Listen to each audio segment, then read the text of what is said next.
Au début, régnaient les ténèbres. Et soudain, le Big Bang a donné naissance à des éléments dont l'expansion est infinie. Le temps, l'espace et la matière. Aujourd'hui, ils se sont développés plus qu'on ne peut l'imaginer, au-delà des limites de la planète où nous vivons, pour créer ce qu'on appelle l'univers. Imaginez un endroit où un satellite fait le tour de la Terre en 90 minutes. Où un touriste, en se réveillant, pourrait profiter de la vue qui s'offrirait à lui depuis sa chambre d'hôtel, située dans l'espace.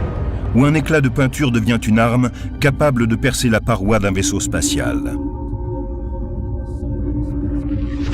Telle est la réalité de l'orbite terrestre, passerelle vers le système solaire et domaine des astronautes, des déchets spatiaux et des amateurs de sensations fortes.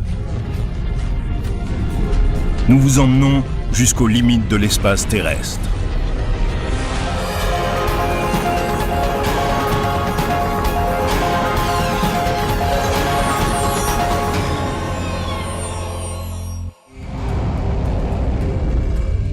Dans un avenir pas si lointain, un humain embarquera à bord d'une fusée et sera lancé directement en orbite à 160 km de la Terre.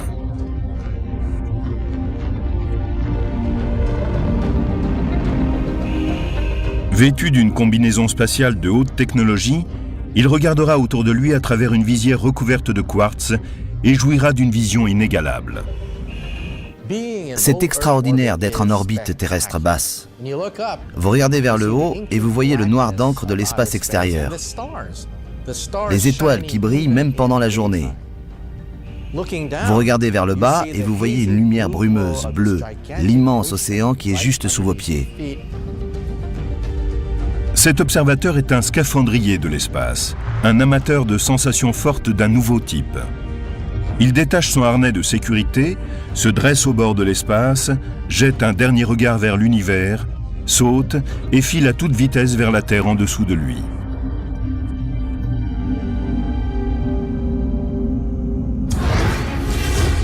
Le saut dans l'espace est une des activités que l'on pourrait un jour pratiquer dans l'orbite terrestre, cette zone qui entoure la Terre et commence à 160 km au-dessus du niveau de la mer. C'est le domaine des satellites et des stations spatiales. Et si les combinaisons orbitales le permettent, ce sera aussi celui d'un sport extrême, le saut dans l'espace.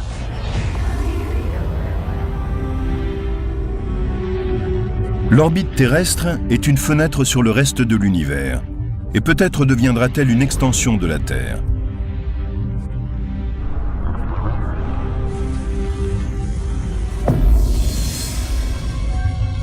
Mais l'environnement y est très différent de celui de notre planète. Il n'y a plus d'oxygène et l'atmosphère qui offre à la Terre un bouclier protecteur a disparu. Des menaces cosmiques guettent ceux qui s'aventurent ici. Nous oublions que l'espace extérieur est dangereux. Nous oublions que c'est le domaine des radiations cosmiques, des éruptions solaires. On y rencontre des météores, des débris spatiaux. Naviguer dans l'espace extérieur ressemble fort à une course d'obstacles. Comme pour les passionnés de saut en chute libre qui s'éjectent d'un avion pour filer vers la Terre, on peut penser que sauter dans l'espace n'est que l'occasion d'éprouver des sensations fortes. Mais cela cache aussi des intentions très sérieuses.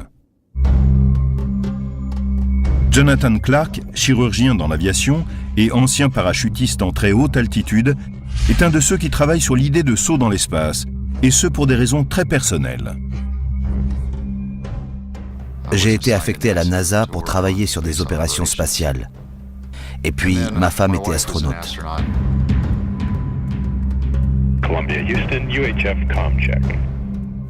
Et elle est morte en 2003 au cours de la mission Columbia. S'éjecter d'un appareil en péril sans anicroche est une routine pour les pilotes militaires.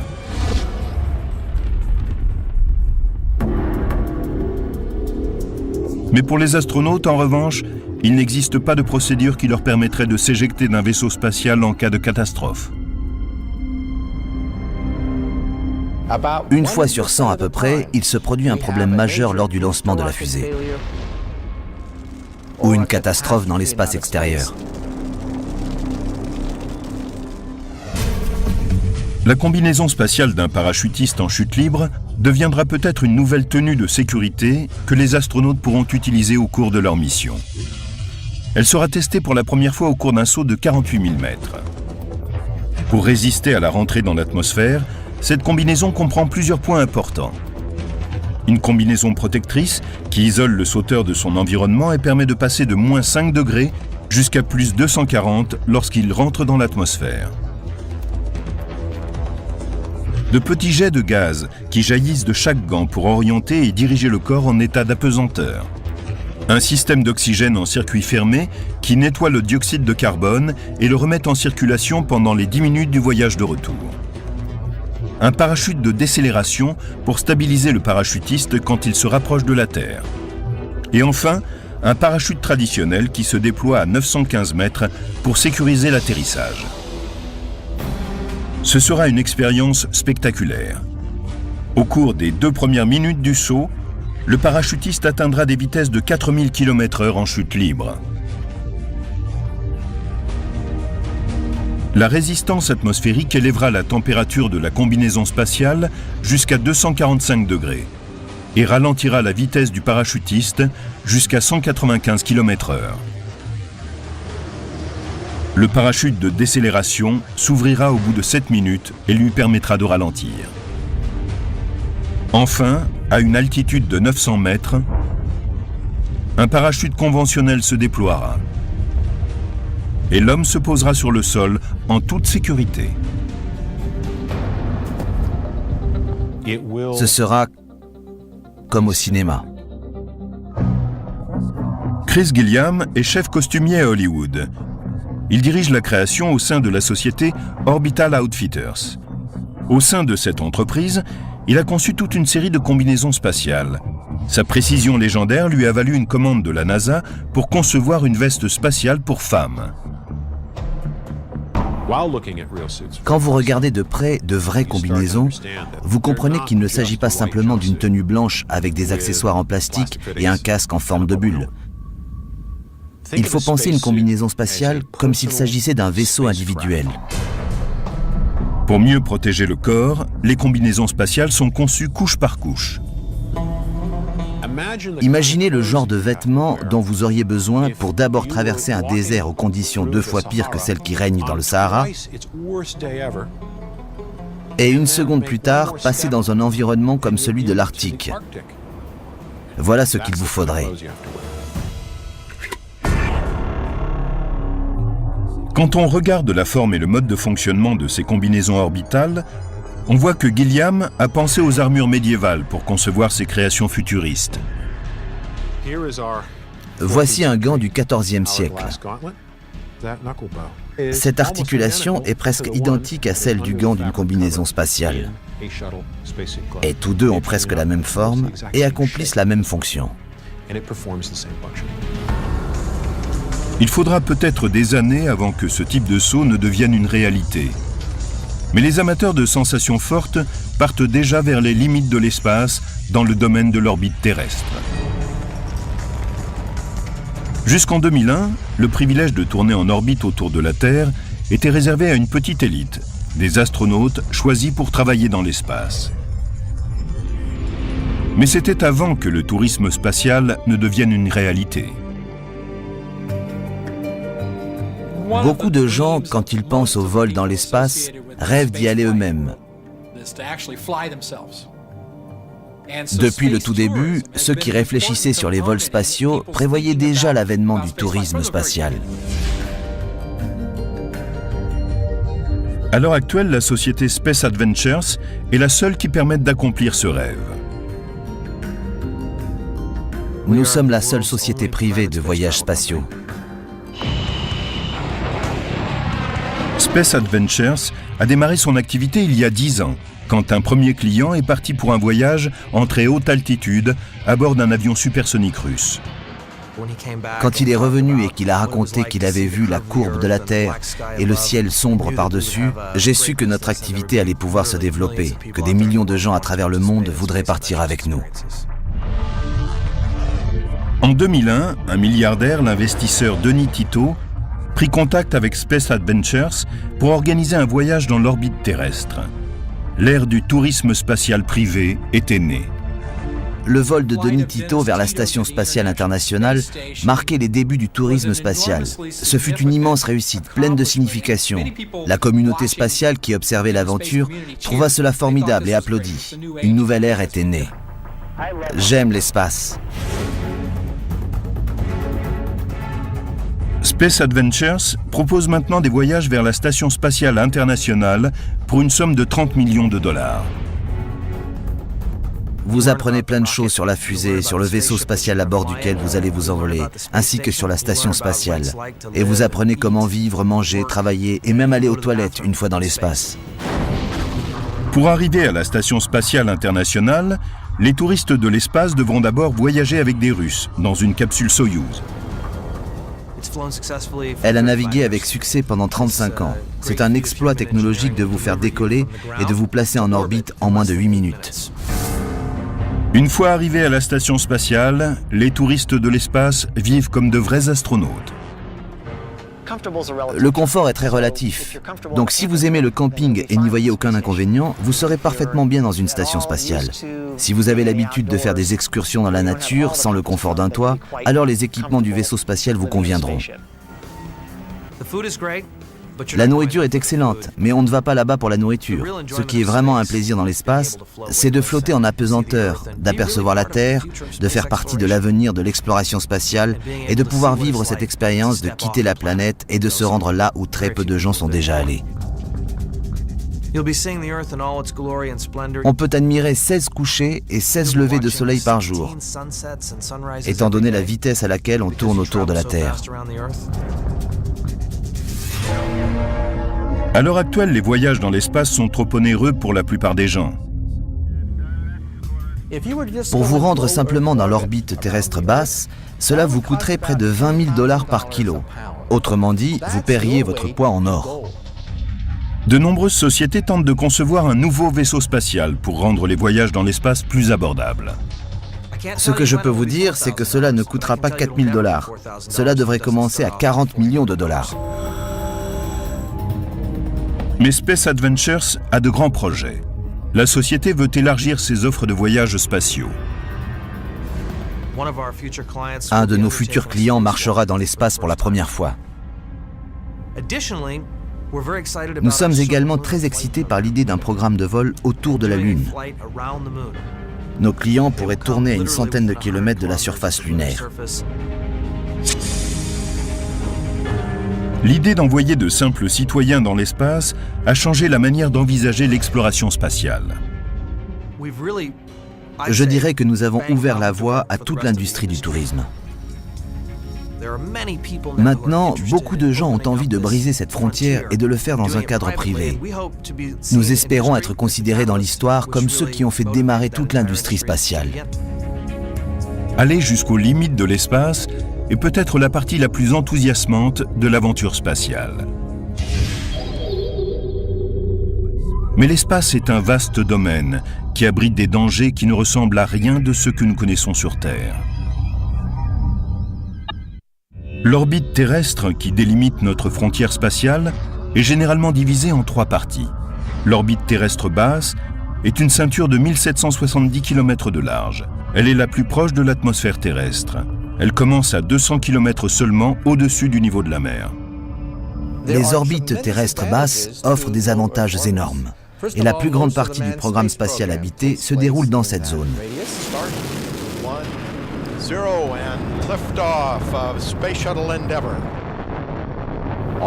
Les satellites espions, les satellites de communication, les satellites météo occupent également cette orbite terrestre basse.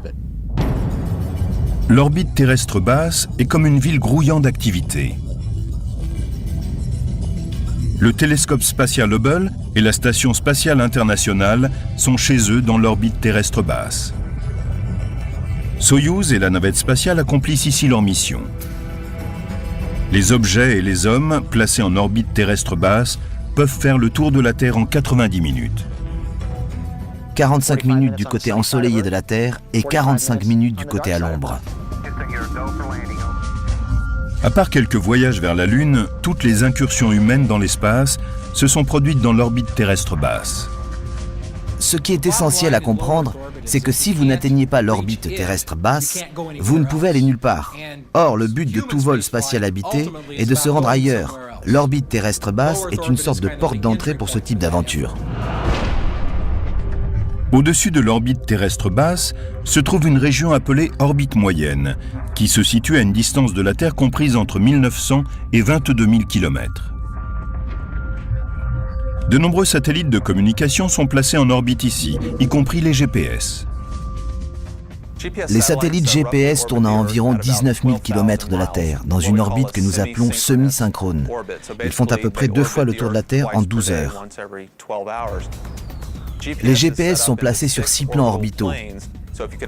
Imaginez un globe terrestre autour duquel se dessinent 6 orbites séparées par des distances égales et 4 à 5 satellites par plan orbital.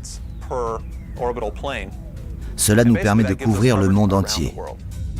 Les satellites GPS étant placés à cette altitude, ils peuvent surveiller n'importe quel point du globe à toute heure du jour et de la nuit. Il faut 4 satellites pour couvrir un emplacement précis.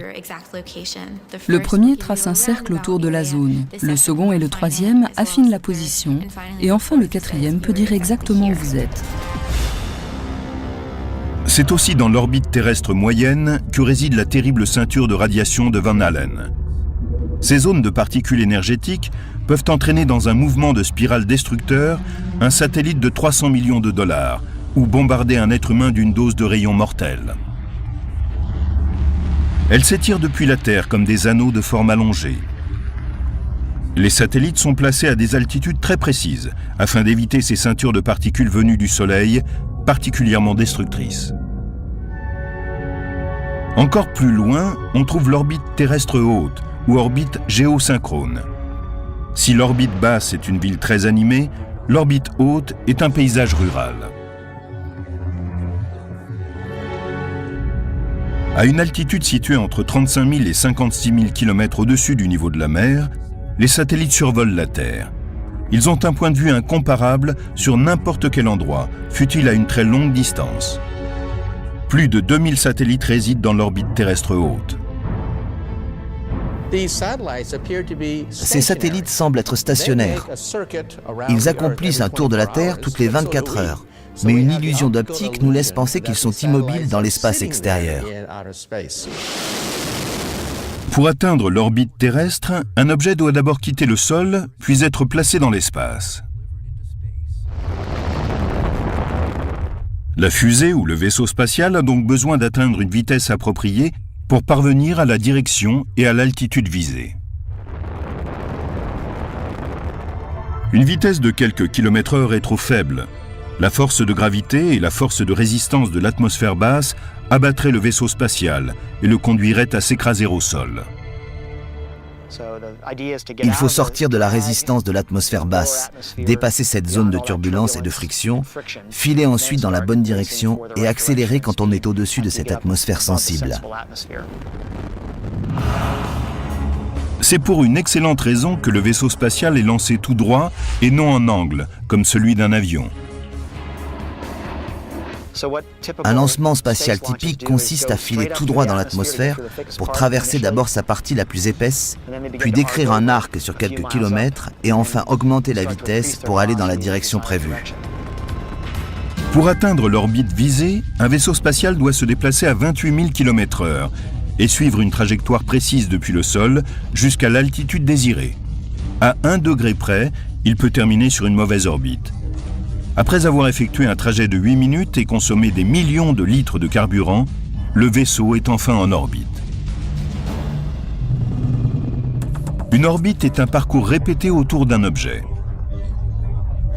Comme la Terre, quand elle tourne autour du Soleil, un satellite ou un vaisseau spatial est maintenu en orbite par la gravitation. La masse de la Terre crée une force gravitationnelle qui détourne le parcours d'un objet de la ligne droite. On pourrait supposer que l'attraction terrestre perd beaucoup de son influence à cette altitude dans le ciel. Mais en orbite terrestre basse, la force de gravitation ne perd que 2% de sa puissance par rapport à ce qu'elle est à la surface de la Terre. Pour rester en orbite, il faut aller à une vitesse suffisante pour ne pas retomber sur la Terre, mais filer également assez vite pour que la courbe de votre trajet ne frappe pas celle de la surface terrestre. Simplement, vous tombez en décrivant une courbe autour de la planète. Vous n'êtes pas débarrassé de la force de gravitation, c'est elle qui vous fait tourner autour de la planète. Elle vous maintient dans ce trajet circulaire. Et c'est elle qui vous permet de revenir sur Terre.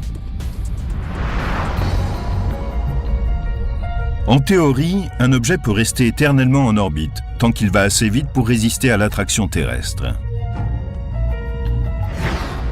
Il y a deux types d'orbites, circulaires et elliptiques. Les orbites circulaires maintiennent les satellites ou les vaisseaux spatiaux à une altitude constante et leur permettent de décrire un cercle régulier autour de la Terre. Les satellites de localisation, GPS ou météo, sont tous sur des orbites circulaires. Les orbites elliptiques sont de forme ovale. Elles sont utilisées quand il faut être en haute altitude durant une partie du trajet, mais pas en permanence. Les vaisseaux spatiaux plaçant des satellites en haute altitude suivent des orbites elliptiques pour les amener à bon port.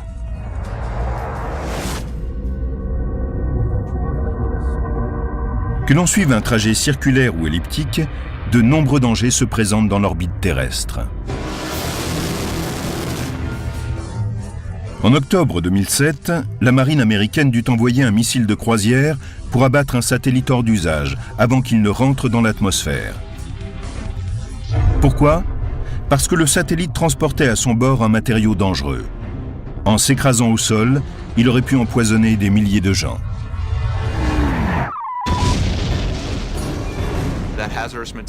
Il s'agissait d'hydrazine qui entre dans la composition du carburant des fusées.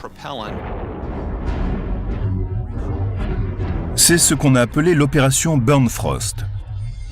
C'est la plus grosse opération jusqu'à ce jour pour protéger la planète d'un problème qui ne fait que grandir, celui des débris ou détritus spatiaux.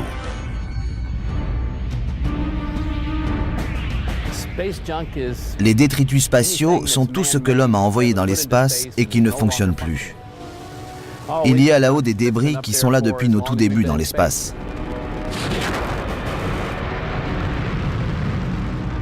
Comme une décharge qui se remplit petit à petit de détritus,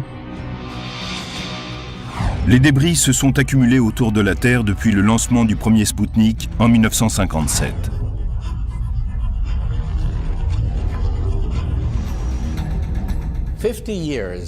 En 50 années de course spatiale, nous avons jonché le ciel de nos saletés. Et maintenant, avec 20 000 débris spatiaux, l'orbite terrestre s'est transformée en une décharge dont les éléments peuvent s'avérer mortels. C'est comme si la Terre était submergée par un essaim d'abeilles. Les débris spatiaux sont constitués essentiellement de morceaux de fusées, de satellites hors d'usage ou de vestiges d'un objet détruit après son lancement. Pris dans l'attraction gravitationnelle terrestre, ces débris se déplacent à des vitesses supérieures à 35 000 km/h. Ils filent 10 fois plus vite qu'une balle de revolver. Une collision entre un objet en fonctionnement comme un satellite ou un vaisseau habité et des débris spatiaux pourrait être catastrophique. Le centre JSPOC, Joint Space Operations Center, ou Centre d'opération spatiale interarmée, est une unité de surveillance top secrète de l'aviation américaine, dont la tâche est de traquer tout objet qui tourne autour de la Terre, y compris les débris spatiaux. Nous utilisons une foule de capteurs comme ceux du Space Surveillance Network, le réseau de surveillance spatiale. C'est un réseau de 29 stations situées autour du globe, des radars aussi bien que des télescopes optiques qui traquent plus de 18 000 objets que les hommes ont laissés derrière eux dans l'espace. Ces objets peuvent être aussi bien des satellites en activité, corps d'usage, ou des corps de fusées destinés au lancement et des débris égarés. S'ils entraient en collision, cela produirait une catastrophe.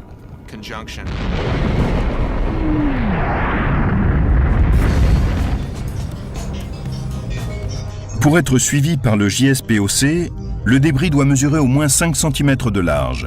Les objets plus petits ne peuvent pas être repérés.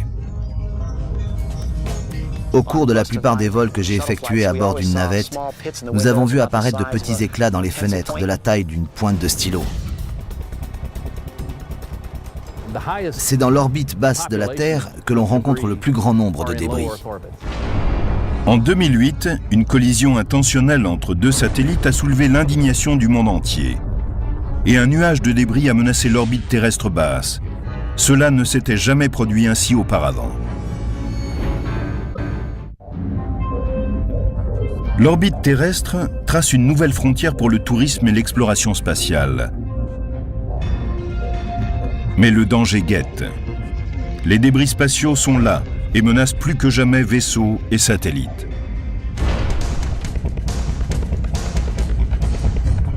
En 2007, on estimait la quantité totale de débris spatiaux à 20 000. 14 000 d'entre eux étaient repérables. Puis en 2008, le programme spatial chinois fit entrer 2 satellites en collision lors d'un test d'armement anti-satellite. La communauté spatiale internationale fut scandalisée.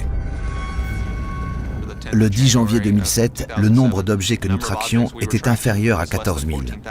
16 mois plus tard, ce nombre avait augmenté de 30% pour atteindre 18 000. Le problème des débris spatiaux continue à se développer. Des collisions se sont déjà produites entre des détritus spatiaux et des objets en activité.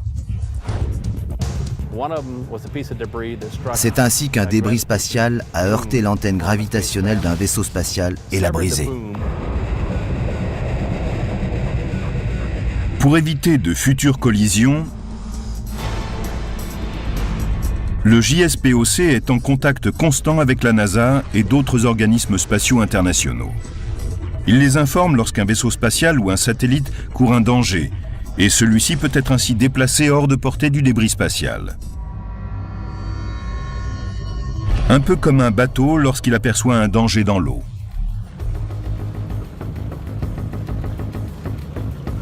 Quand on est sur l'eau, c'est ce qu'on ne peut pas voir qui provoque le plus de dégâts, comme lorsqu'on entre en collision avec un tronc d'arbre par exemple, ou quelque autre obstacle qui se trouverait sur la surface de l'eau. En orbite, nous avons le même problème. Nous ne pouvons pas pister tous les débris qui pourraient endommager ou détruire un vaisseau spatial. Nous comptons sur le fait qu'il y a peu de chances, statistiquement, de heurter un débris spatial. Mais un jour, les assurances ne seront plus d'accord avec nous.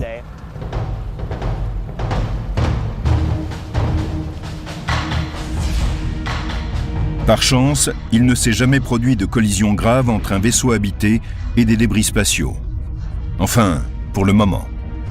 Nous n'avons jamais vu un vaisseau spatial piloté par un homme se heurter à des débris en orbite et être endommagé. Mais on a déjà été proche de la catastrophe. Les objets, quelle que soit leur taille, risquent toujours d'être déviés de leur orbite par un détritus spatial. Cela se produit quand un objet perd de la vitesse à cause du frottement et commence à être attiré vers la Terre par la force gravitationnelle. C'est essentiellement la résistance atmosphérique qui provoque la mise en orbite des débris. C'est le même phénomène que subit un cycliste. Quand vous pédalez à vitesse constante, vous maintenez un équilibre entre votre puissance musculaire, la pression de la route sur les pneus et la résistance de l'air autour de vous. Quand vous êtes sur un vélo, vous surmontez la résistance avec vos muscles et dans l'espace, en mettant le feu aux engins qui vont vous propulser en avant, vous donnez un peu de vitesse et vous surmonterez ainsi la résistance de l'air. C'est ce que doit faire la station spatiale pour éviter de retomber vers la Terre et de s'embraser. Si la poussée en avant s'arrête brusquement, vous retombez et rentrez de nouveau dans l'atmosphère.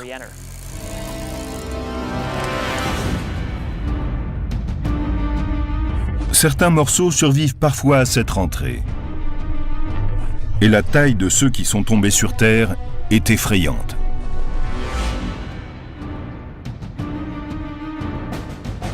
Au cours des 40 dernières années, 17 000 morceaux de débris spatiaux ont survécu à la rentrée dans l'atmosphère. En 1997, nous avons eu un container en acier inoxydable de 300 kg qui s'est posé à 45 mètres de la maison d'un fermier texan. Il n'en était pas particulièrement heureux.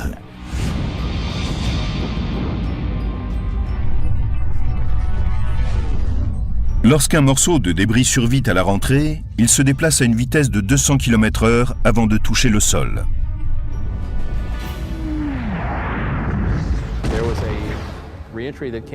Un phénomène de ce type a eu lieu à Cape Town, en Afrique du Sud. C'était en pleine journée.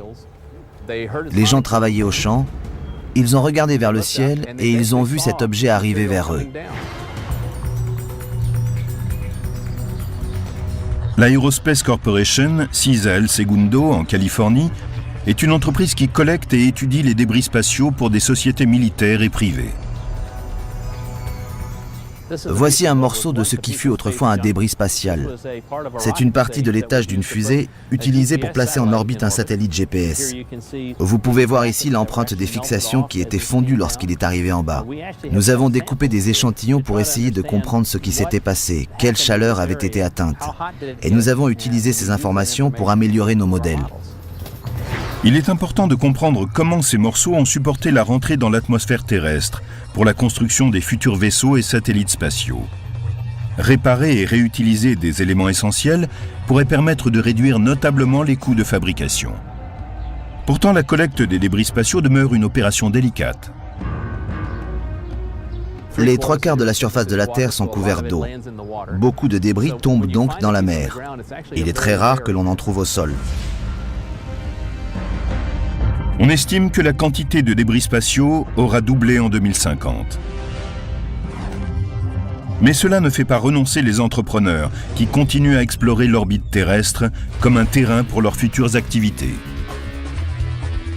Pour seulement $2 500, des Memorial Spaceflights ont été mis en service en 2008. Il s'agit d'envoyer dans l'orbite terrestre basse les cendres d'une personne aimée. C'est la fin idéale pour quelqu'un qui rêvait de visiter un jour l'espace extérieur.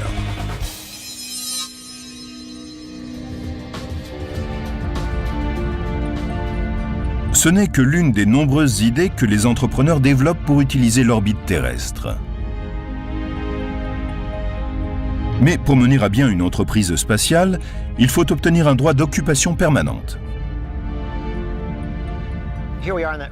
Nous sommes au tout début du XXIe siècle et je prévois que l'espace deviendra une zone industrielle.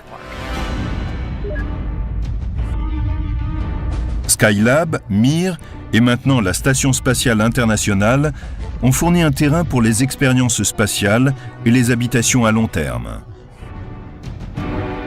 Et si les sociétés privées possédaient elles aussi un vaisseau spatial en orbite autour de la Terre ? Je pense que nous avons été et que nous sommes encore la première société à avoir déployé ce type de structure.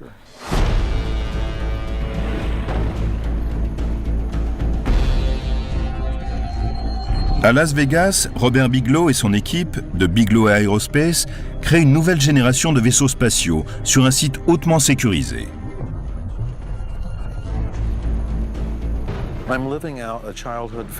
Je réalise un rêve de gosse. Je pense que nous sommes engagés dans quelque chose de vraiment important.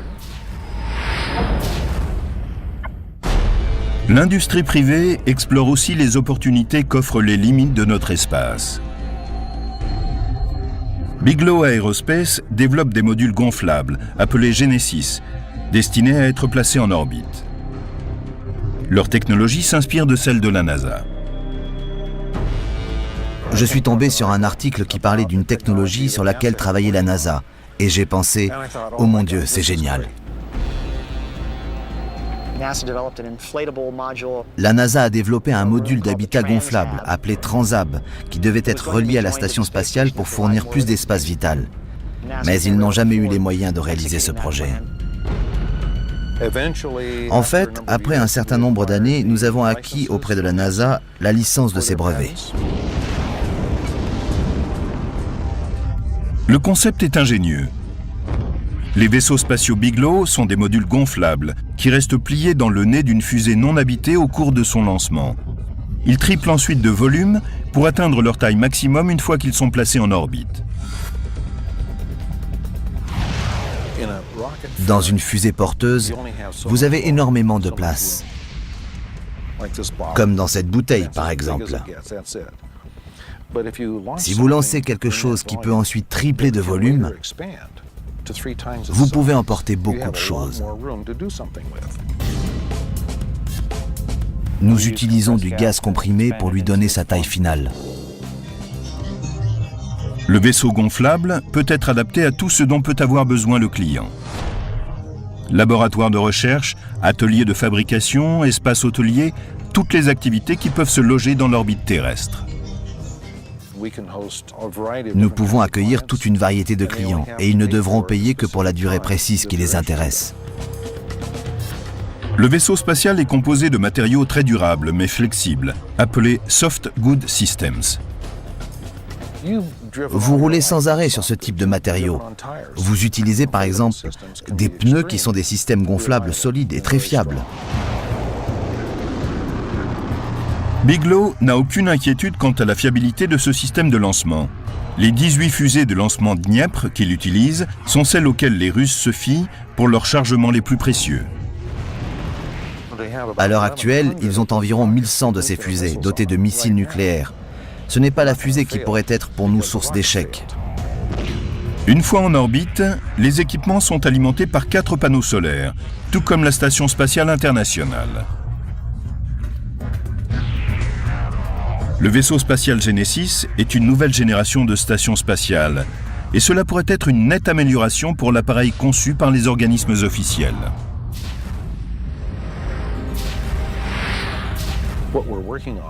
Si cela marche, ce sur quoi nous travaillons est un vaisseau plus fiable pour les humains que ceux en aluminium. Notre structure expansible est capable de protéger de tous les effets thermiques possibles, des micrométéorites et des radiations.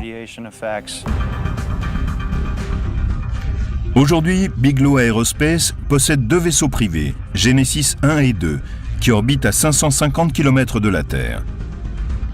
Ce sont les seuls vaisseaux spatiaux privés de ce type qui tournent aux limites de l'espace.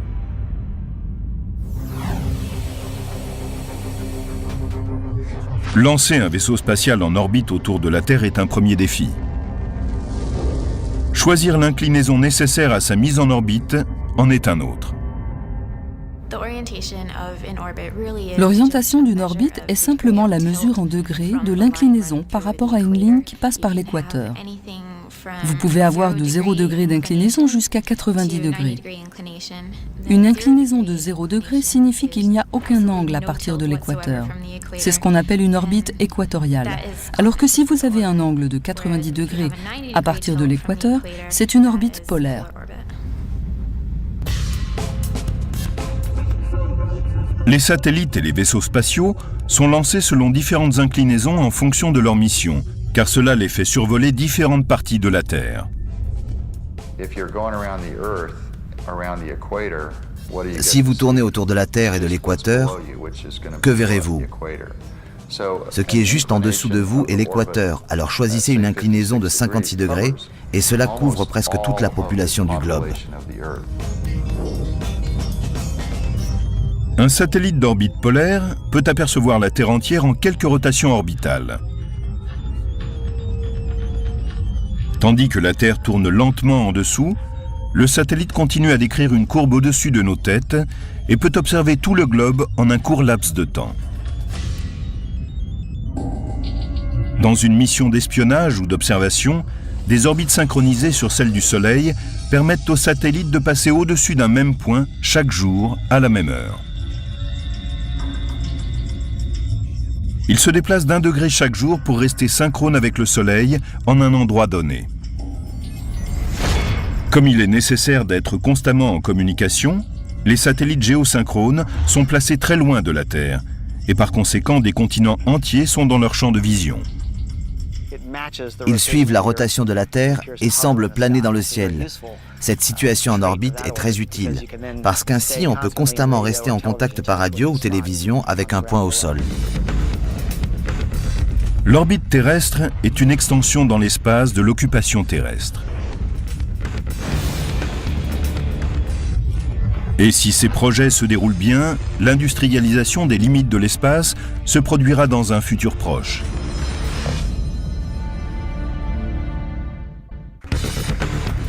Il y a 40 ans seulement, John Glenn commençait son tour de la Terre en orbite.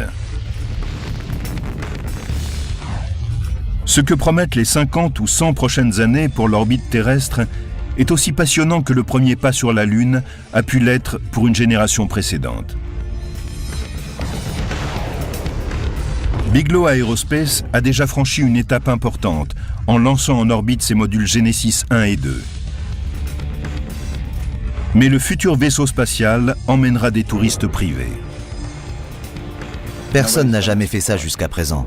Certes, des hommes sont allés dans l'espace, mais nous essayons que cela soit possible pour tout un chacun. Voici Sundancer, un espace habitable de 300 mètres cubes qui pourra accueillir 3 vies humaines sans limite de durée.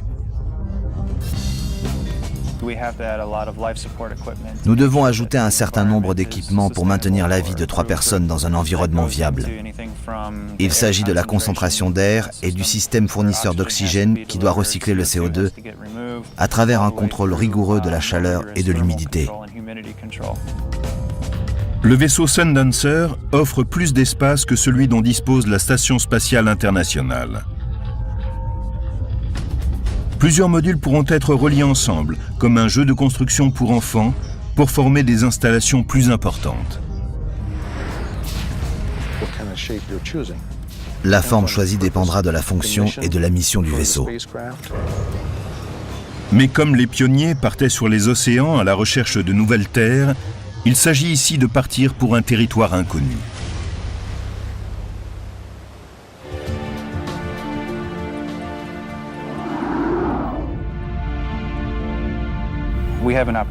Nous avons la possibilité que cette vision devienne réalité. Et c'est exactement ce que nous faisons pour l'instant. Beaucoup d'hommes rêvent en permanence d'occuper cette zone frontière de l'espace. Mais une chose reste claire. La Terre a besoin de trouver un moyen facile d'envoyer vaisseau spatial, chargement et personnes dans l'espace pour profiter de l'orbite terrestre. Cette idée est exaltante. On a vu toutes sortes de concepts, comme des ascenseurs de l'espace. Et même une fontaine de l'espace. Il s'agit d'une onde de particules à haute charge énergétique qui placerait des cargaisons en orbite terrestre. La clé est de trouver un moyen peu coûteux d'envoyer ces équipements dans l'espace. Les ressources spatiales pourraient aussi être exploitées dans une installation qui tournerait autour de la Terre. On pourrait utiliser les ressources de la Lune et des astéroïdes proches pour construire certaines choses dans l'espace même et ne pas avoir à dépenser trop d'argent pour les lancer depuis le sol. Lewis et Clark, quand ils ont traversé le continent américain entre 1804 et 1806, n'ont pas emporté avec eux depuis Saint-Louis l'eau potable ou le bois de chauffage dans leur périple vers l'Est. Ils ont utilisé ce qu'ils trouvaient sur leur route. Le plus grand cadeau de l'orbite terrestre pourrait être une énergie renouvelable. Imaginez une série de panneaux solaires qui généreraient assez de puissance pour éclairer un continent. C'est sans doute l'une des voies les plus prometteuses des 50 prochaines années. Il s'agit de trouver un moyen de fabriquer des collecteurs solaires bon marché, puis de construire des antennes au sol. Ainsi, nous pourrons utiliser l'énergie solaire qui est inépuisable et réduire notre dépendance envers les réserves limitées de carburant et d'énergie de la Terre.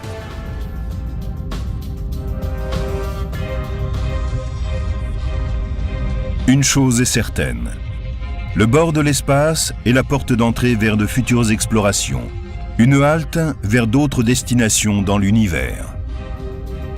Je suis impatient de voir ce que seront les prochaines décennies. Aujourd'hui, la Terre est vraiment le jardin d'Éden de l'humanité. Depuis que nous y vivons, nous avons pris soin de notre planète, de nos parcs, et nous avons préservé les choses que nous aimons.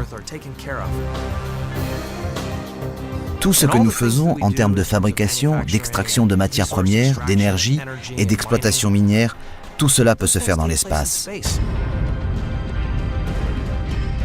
Et évidemment, l'orbite terrestre basse est une porte d'entrée vers le reste du système solaire.